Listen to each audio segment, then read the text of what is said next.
120 Minus-8 submarines sank into the abyss of the Pacific, hundreds of crew members entombed with their steel coffins on the ocean floor. Not because those submarines were poorly built, on the contrary, they were the most technically astonishing underwater warships in naval history. Their destruction stemmed from a far more lethal cause. The men who decided how to use them had never truly understood what a submarine was for. In 1940-1, when the Imperial Japanese Navy's submarine fleet sailed into the Pacific, they carried with them a confidence that bordered on absolute certainty. By any engineering standard, these submarines were breathtaking machines of war, some stretching over 400 feet from bow to stern.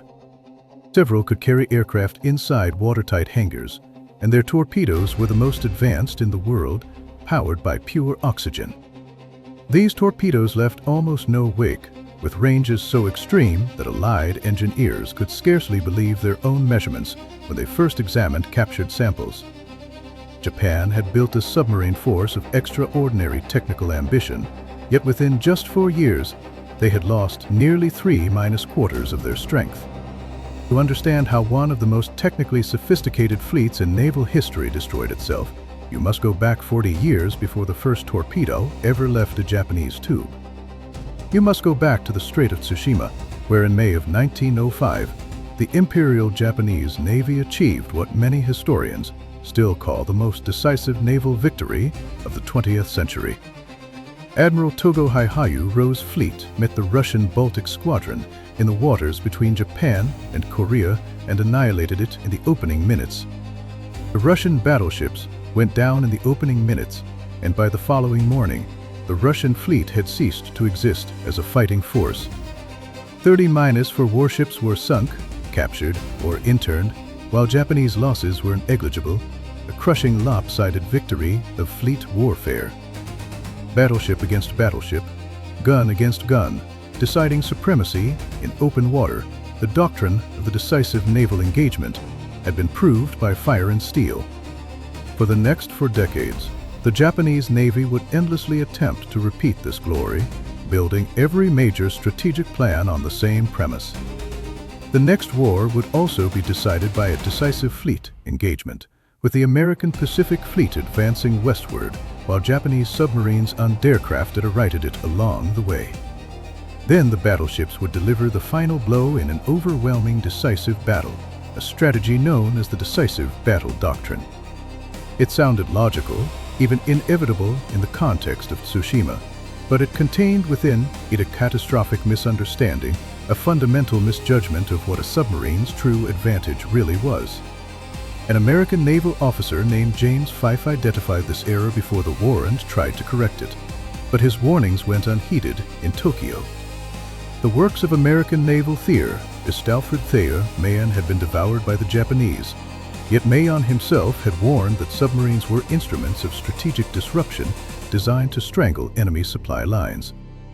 The Japanese read Mahan selectively, taking the arguments about decisive fleet engagements and shelving the rest, not out of ignorance but institutional stubbornness.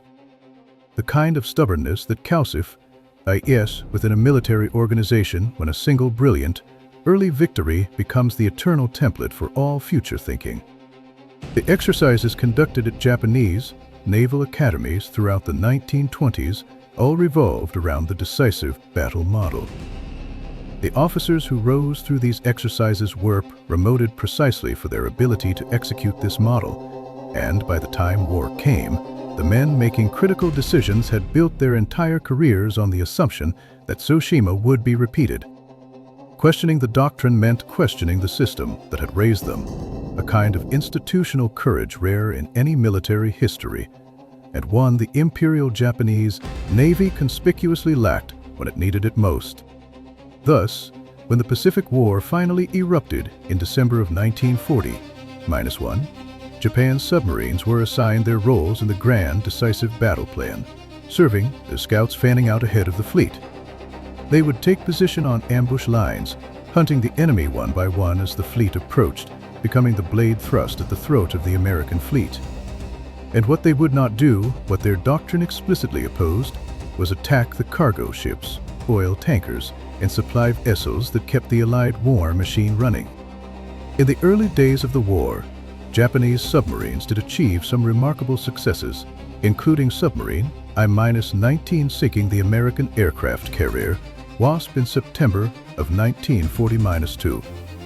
With the same salvo, the submarine severely damaged the battleship North Carolina and the destroyer O'Brien, the most destructive single salvo by any submarine in the history of warfare. But such successes were the exception, not the norm, as the commanders of Japan's submarine forsook sending their submarines on missions that had nothing to do with the submarine's strengths.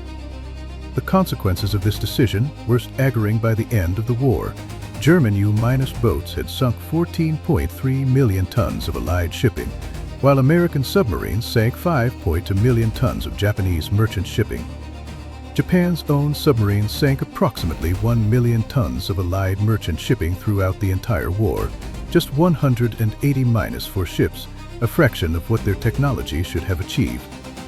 A submarine fleet of extraordinary range, firepower, and technical sophistication was deliberately aimed at the hardest targets to hit, the fast, well-defended capital ships, rather than the slow, vulnerable cargo ships that could have strangled the Allied Pacific offensive before it reached full strength. While their torpedoes chased destroyers, Allied anti-submarine warfare grew more sophisticated by the month. The hunters became the hunted, as an aircraft equipped with radar that spotted a submarine on the surface gave the sub only seconds to dive, and a submarine locked by no buoy had nowhere to hide underwater. In June of 1940-4, American intelligence networks decoded the planned route of submarine I-50- to across the Indian Ocean and dispatched a radar-equipped carrier aircraft to intercept it at night. The aircraft tracked the submarine's underwater position with no buoys and sank it with an acoustic homing torpedo, the entire process completed without a single surface vessel ever coming within range. The Japanese did not even know such a weapon existed, and the technology gap was equally brutal across every domain of submarine warfare. Allied surface ships and aircraft were being equipped with increasingly sensitive, shorter-wavelength radar that could detect a submarine conning tower from miles away, even at night or in low visibility conditions. By contrast, Japanese submarines did not receive their first operational radar sets until late in the war, relying entirely on visual observation and passive listening before that. Whenever night fell and Japanese submarines surfaced to recharge, Allied radar swept endlessly across the Pacific sky, completely undetected by the submarines below. Japanese submarines were large with tall, prominent conning towers that presented enormous radar cross-minus sections, and they were also slow to dive compared to their American counterparts. American fleet submarines could complete an emergency dive in about 30 seconds, while many Japanese fleet submarines took longer, and some of the largest required nearly a minute. A pilot who detected a radar return could turn toward the target and arrive to find the submarine still at periscope depth, with plenty of time to drop depth charges. In May of 1940-4, the Japanese Sixth Fleet established a submarine reconnaissance line north of the Admiralty Islands, deploying 7 submarines at intervals along routes the Allies were expected to use. What Japanese intelligence did not know was that American codebreakers had already read the plan, knowing which submarines had been deployed, where they were positioned, and in some cases their scheduled communication times. The USS England, a Buckley-class destroyer escort displacing 1,400 tons, arrived at Espiritu Santo with Hedgehogs, excellent sonar, and crucially, access to decrypted intelligence that told her exactly where to look. On May 18th, the England established sonar contact with submarine I-16, and after 5 Hedgehog attacks, I-16 was gone, and over the next 12 days, the England sank 5 more submarines. 6 submarines, 12 days, all destroyed. Japan's reconnaissance line, wiped out before a single position report could alter the strategic situation. Admiral Toyoda, commanding the Japanese fleet, mistakenly believed the American buildup at Maine meant an attack on the Palau Islands, and sent his fleet in the wrong direction. 2 weeks later, American forces invaded the Mariana Islands, and Saipan and Guam fell in succession, the destruction of those 6 submarines costing Japan not only their crews but also the strategic intelligence that might have redirected the fleet's response. By the summer of 1940-3, Japanese submarines were assigned yet another task their designers had never imagined, and their crews found deeply humiliating cargo transport. Garrison forces on Guadalcanal, New Guinea, and throughout the Solomon Islands had been cut off from surface resupply by Allied air power and destroyer patrols, and the Army demanded that submarines deliver food, ammunition, and medicine. The world's most sophisticated underwater weapons platforms had their aircraft removed, their torpedo bays partially converted, and were sent on mole-like transport missions carrying sacks of rice through waters swarming with Allied destroyers. These transport missions were terrifying and the results disastrous, with 16 submarines assigned to supply operations by the end of the Guadalcanal campaign, their losses staggering compared to the cargo delivered. Submarines creeping along island coastlines at the most predictable times in the most predictable locations were sitting targets for Allied surface forces equipped with radar. Japan even developed a special cargo container called the Unpoti-Oyu, a cylindrical drum over 100 feet long that could be towed underwater by a submarine and released to float ashore. The Unpoti-Oyu solved the problem of surfacing near hostile coastlines, but it did not solve the problem of being detected en route by radar-equipped aircraft and destroyers that were already waiting. The supply missions failed not only militarily, they consumed irreplaceable submarines and trained crews that Japan could not afford to lose, as each submarine sunk meant losing not just a machine, but a complete organism of human skill and experience.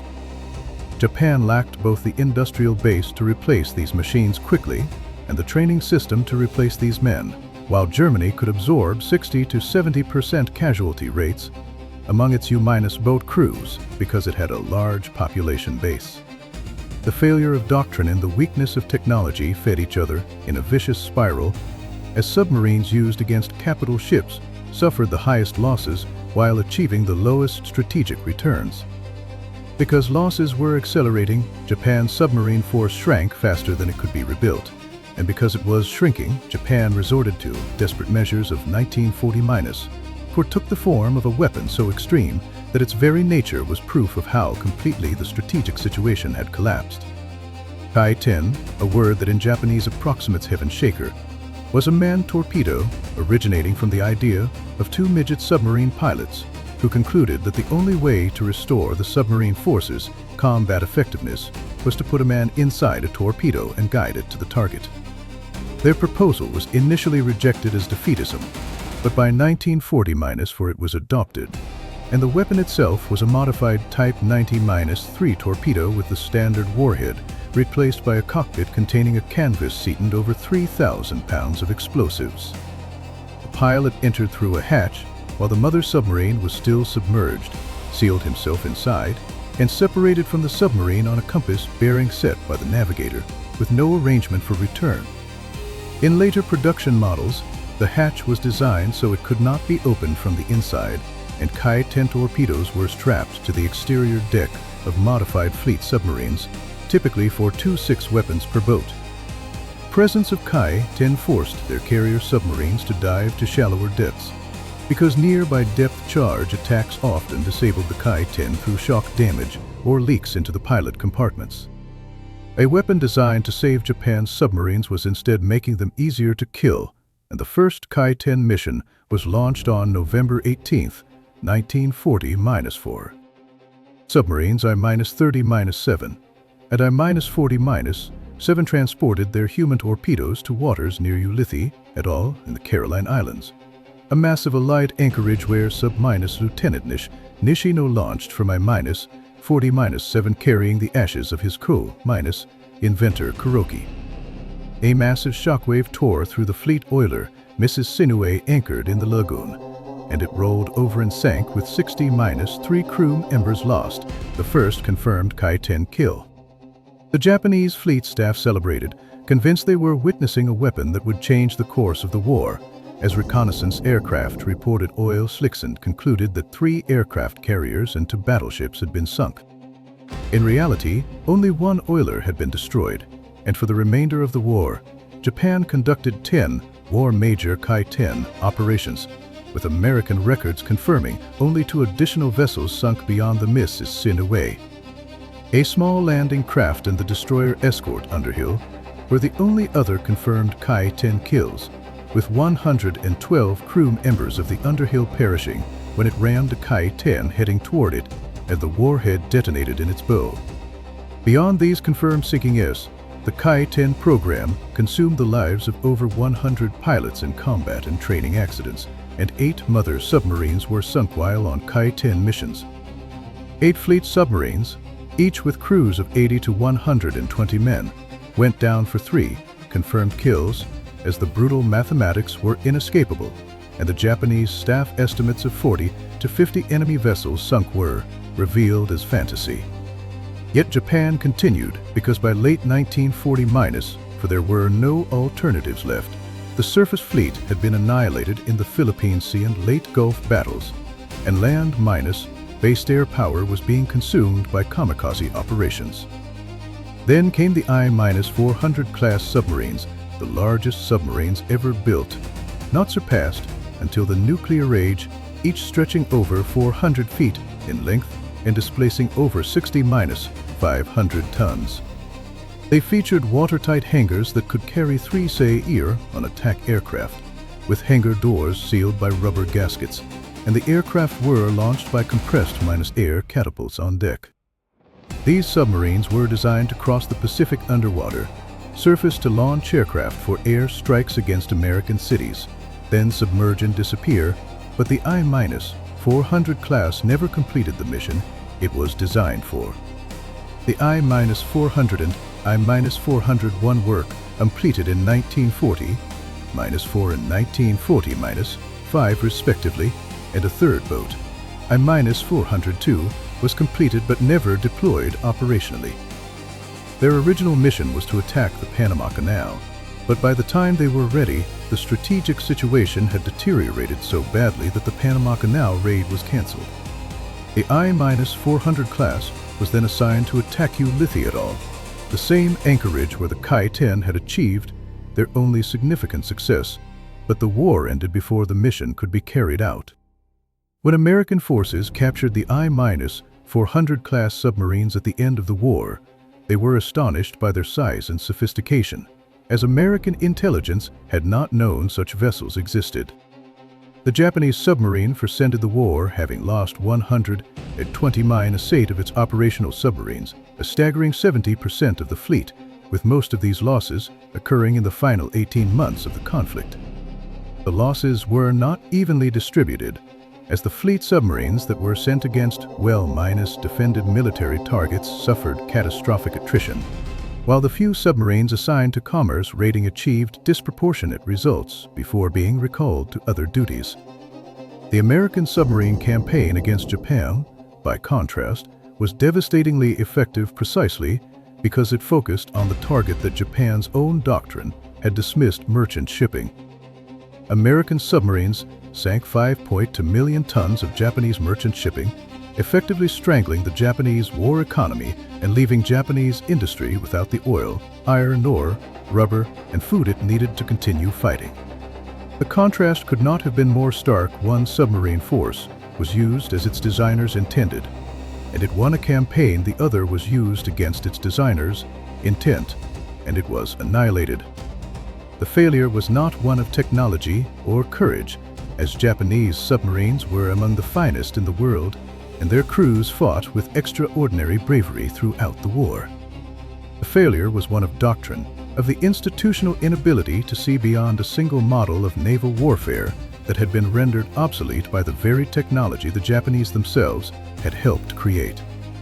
The Type 90-3 torpedo, the finest underwater weapon of the war, was never employed in the role for which it was most suited: attacking slow, unarmed merchant vessels that could not evade its approach.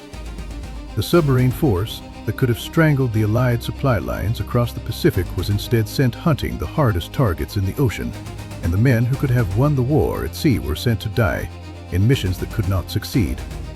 The irony is that the Japanese Navy had studied submarine warfare extensively and understood its potential, but the institutional commitment to decisive battle was so deeply embedded that it overrode every consideration of strategic effectiveness. Even when the evidence of failure became overwhelming, the Japanese naval staff could not bring themselves to abandon the doctrine that had defined their service since its founding. Japanese submarine force was not defeated by American technology alone, nor by the bravery of American anti-mine submarine warfare crews, though both were formidable.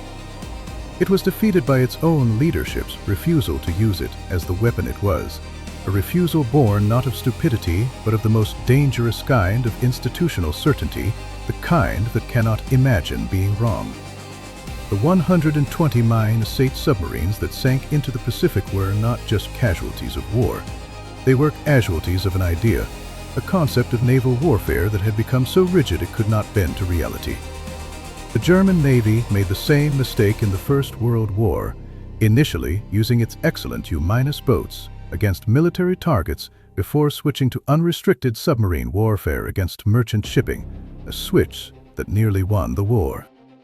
The lesson was available, the technology was ready, the crews were willing, but the institution could not bring itself to change, and so the submarines went down one by one, each loss confirming the doctrine that had caused it. The story of Japan's submarine force is not just a military history. It is a case study in how institutions can destroy themselves through the very convictions that define them. The Japanese Navy's commitment to the Decisive Battle Doctrine was not a strategic choice that was periodically reviewed and adjusted. It was an article of faith, as fundamental to the Navy's identity as the Emperor was to the nation. To question the Decisive Battle Doctrine was not merely to suggest a different strategy. It was to question the very purpose of the Japanese Navy, to challenge the institutional identity that every officer had internalized from his first day at the Naval Academy. Japanese submarine force was thus trapped not by enemy action, but by its own institution's deepest beliefs, sent on missions that contradicted its capabilities because the alternative, admitting that the Decisive Battle Doctrine was wrong, was institutionally unthinkable. The few officers who recognized the problem found themselves isolated and ignored, their warnings dismissed as defeatist, a more lack of understanding of the Navy's true purpose. The American submarine campaign against Japan succeeded not because American submarines were technologically superior, though they were formidable, but because American doctrine allowed submarines to be used as submarines. American submarine commanders were encouraged to attack merchant shipping, given intelligence on convoy routes and schedules, and supported by a comm and structure that understood what submarines could not do. The Japanese Navy never developed this kind of institutional support for submarine commerce warfare because it never believed in it, and the submarines that might have changed the course of the Pacific War were instead consumed by a doctrine that could not adapt. The tragedy of Japan's submarine force is that it was destroyed by the very institution that created it, sacrificed on the altar of a strategic concept that its own leaders could not bring themselves to question. When the war ended, the surviving Japanese submarine crews returned to a nation in ruins, carrying the knowledge that their sacrifice had been unnecessary, that their comrades had died not because the mission was impossible, but because the mission was wrong. The American crews who had fought against them understood this, as many American submarine veterans later expressed respect for the courage and capability of their Japanese counterparts, while acknowledging that the Japanese had been defeated by their own leadership's decisions. The legacy of Japan's submarine force is not one of failure, but of wasted potential, of a weapon that was never given the chance to prove what it could have achieved. The Type 90-3 torpedo, the I-400 class submarine, the extraordinary range and firepower of the fleet boats. All of these were weapons that should have made Japan's submarine force one of the most effective in history. Instead, they became symbols of how the wrong doctrine can negate every technological advantage, how institutional rigidity can transform strength into weakness, and how the refusal to adapt can turn victory into defeat. The lesson of Japan's submarine force is not that submarines cannot win wars, as the American submarine campaign proved they can, but that institutions can lose wars before they begin by refusing to see the world as it is rather than as they wish it to be. The 120 mine Asate submarines that rest on the Pacific floor are the most eloquent testimony to this truth, each one a silent witness to the cost of conviction without flexibility, of faith without doubt, of strategy without adaptation. They were defeated not by the enemy they could see but by the assumption they could not question. And the ocean that received them was not just the Pacific, but the vast and fathomless depth of institutional certainty. The engineering flaw that doomed Japan's submarine fleet was not in the submarines themselves, but in the minds of the men who commanded them, a flaw not of metal and rivets, but of thought and assumption. The submarines were built to strangle supply lines, their extraordinary range designed to reach across the vast Pacific to the shipping lanes that carried the enemy's lifeblood, but they were sent to fight the enemy's warships instead.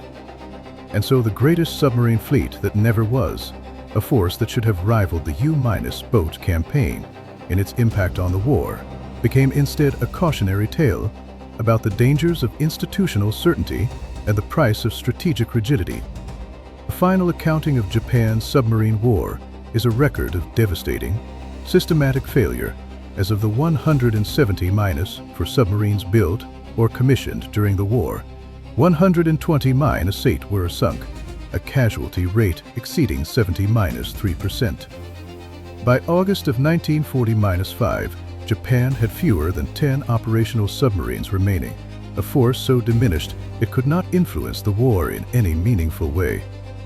The total merchant tonnage sunk by Japanese submarines throughout the entire the half-year war was roughly equivalent to what American submarines sank every 2 months by the end of the war, a comparison that is itself the most brutal verdict.